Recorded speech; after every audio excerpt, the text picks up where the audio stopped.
कैसी हैं भाभी बेगम आप? अल्लाह का शुक्र है, इज्जत से गुजर रही है।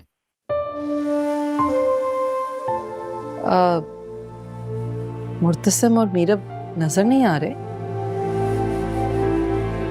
घर में होंगे तो नजर आएंगे ना। तुम्हारी बेटी ने तो जैसे मुझसे मेरा बेटा ही चुरा लिया। एक दूसरे को क्या देख रहे हो? मैं सच कह रही हूं, जब से मीरब आई है जैसे मुर्तसिम को तो अपनी मां नजर ही नहीं आती। भाभी बेगम, आपको मीरब से कोई शिकायत है क्या? मीरब ने फिर कुछ कर दिया है? नहीं, कुछ खास तो नहीं। अब अच्छा लगता है कि मैं अपनी बहू की बुराइयां करूं। कहाँ हैं वो दोनों? गांव गए हैं। पहले तो मीरब साहिबा जा ही नहीं रही थी, अब चले गए हैं तो पता नहीं क्या हुआ है। मुर्तसिम तो मेरा फोन ही नहीं उठा रहा।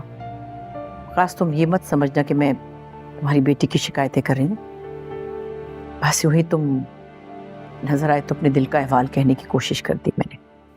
खैर छोड़ो, आजकल क्या कर रहे हो? जी बस आपकी दुआ से अपना चेंबर खोल लिया है। माशाल्लाह, बहुत अच्छा किया। रिटायरमेंट के बाद यूं फारिग बैठना भी अच्छा नहीं होता, कुछ ना कुछ करते रहना चाहिए। ऐसा थोड़ी है कि अब हमें बूढ़ा समझ के कोई नाकारा कर दे और कोने में बिठा दे। वक्त के साथ बदलाव तो आ ही जाता है। बेहतर है कि बदलाव अच्छा हो, लेकिन अगर दिल में बदले की आग हो तो सब कुछ चल जाता है। अच्छा खैर, बताए नहीं कैसे आए? जी बस मीरब से मिलना चाह रहे थे, इसीलिए आ गए। पहले पूछ तो लेते कि वो तुमसे मिलना भी चाहती है या नहीं। क्या पता पिछली बार की तरह वो बगैर मिले तुम्हें रवाना कर दे।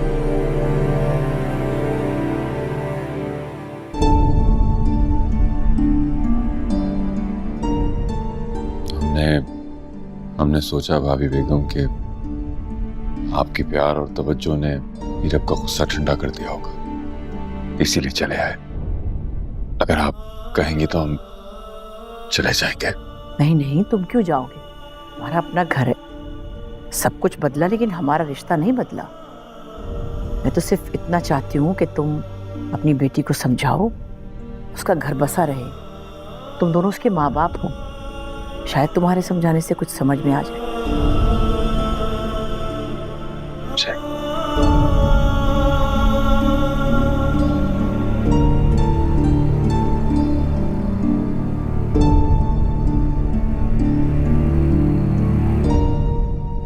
माई ताजा कटा हुआ फ्रूट, शहद और जैम लेकर आए। मुर्तसिम, वो नाश्ता रेडी है। माई, नाश्ता नहीं करूंगा, देर हो रही है। माई, इनसे कहिए नाश्ता किए बगैर घर से जाते नहीं है।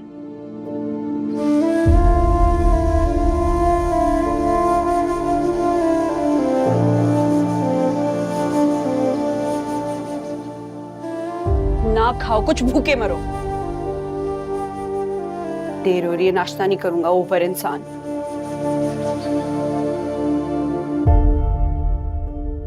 क्या बात है वकास, क्या परेशान? तुम्हें कैसे लगा मैं परेशान हूं? कुछ तो ऐसा है जिसे तुम सोचना नहीं चाह रहे, या फिर ये सोच तुम्हें कुछ और सोचने पर मजबूर कर रही? कुछ नहीं।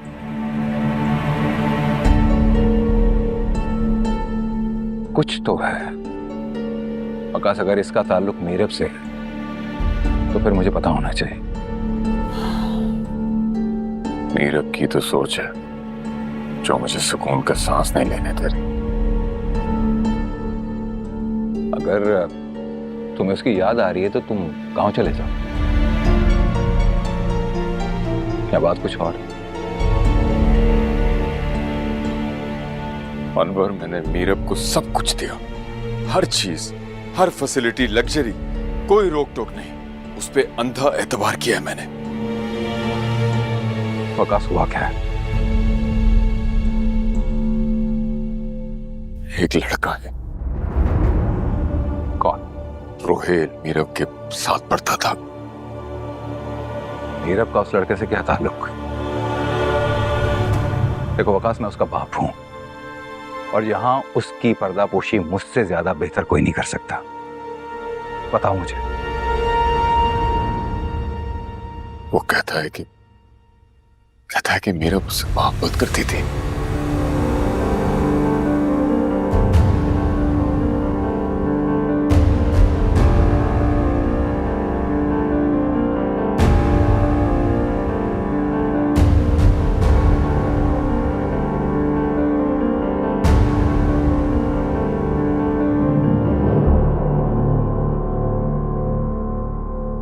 अनीला, सुनना जरा, ये दोनों क्या बात कर रहे हैं?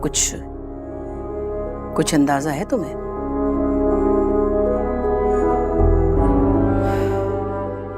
मैंने कभी वकास को इतना परेशान और अनवर को यूं चौंकते हुए नहीं देखा। तुम लोग अचानक कराची से कैसे आ गए? हाँ, मीरब से मिलने, लेकिन यूं एकदम? भाभी बेगम, हम उसके माँ बाप हैं, उससे मिलने नहीं आ सकते क्या? हाँ, आ सकते हो, चाहे वो तुम्हें अपने माँ बाप समझे या ना समझे। लेकिन देखो, दो दोस्त, दो यार, दो बाप, कितने उलझे हुए, परेशान लग रहे हैं। और मजे की बात कि दोनों की इकलौती औलाद मीरब है। कुछ हुआ है तो बता दो। मैं मीरब की सास सही, लेकिन दुश्मन नहीं उसकी। भाभी बेगम, कोई ऐसी बात नहीं है, मैं बता रही हूँ ना आपको। और मीरब के हवाले से तो ऐसी वाकई कोई भी बात नहीं है जो आपको नागवार गुजरे।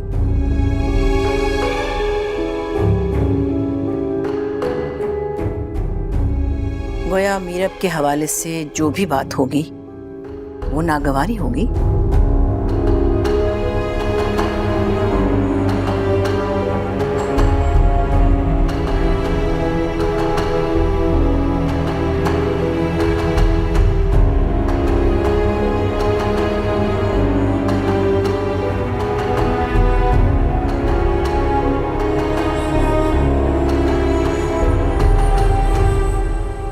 फिर मैंने उसे घर से निकाल दिया।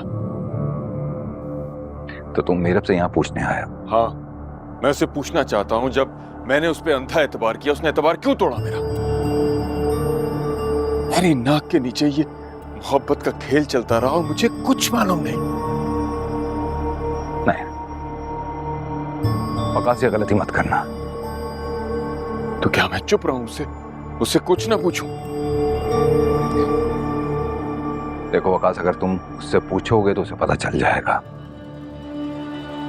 उस लड़के का दावा गलत भी तो हो सकता है, और फिर शादी के वक्त मीरब ने ऐसी कोई बात नहीं की। अगर ऐसी कोई बात होती तो वो हमें बता देती। उसने इनकार किया तो था, लेकिन उसने रोहेल का नाम तो नहीं लिया था ना।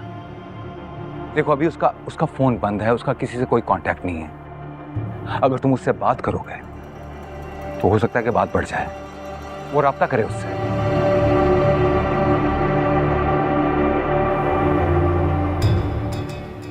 फिर मैं क्या करूं? मैं उसे अनजान ही रहने दो। इस बात को यहीं दफन कर दो। कोई रोहेल नहीं, कोई लड़का नहीं। मीरब की शादी हो चुकी है और उसे सारी जिंदगी अब यहीं पे रहना है। ना पीछे कोई था और ना ही आगे कोई आएगा।